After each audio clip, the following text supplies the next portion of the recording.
An airline flying on empty, plenty of fuel, but no passengers.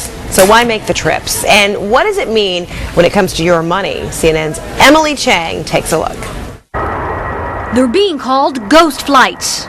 British Airways planes flying thousands of miles across the Atlantic Ocean without a single passenger on board. Over the last 2 weeks, British Airways has flown dozens of empty flights between London and New York, Los Angeles, Toronto, and other cities.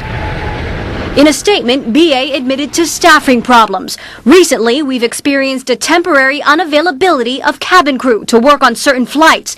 It has been necessary to fly aircraft with only pilots and cargo on board to minimize disruption to customers. This as the airline announced passengers would pay more to cover soaring fuel costs. A typical transatlantic flight would burn over 100 tons of fuel at a cost of more than $200,000. I think passengers who have booked in the lowest of seasons in mid-November, yet are still being hit for big fuel surcharges, are going to be appalled that an airline the size and scale of British Airways simply doesn't have enough cabin crew on the right days.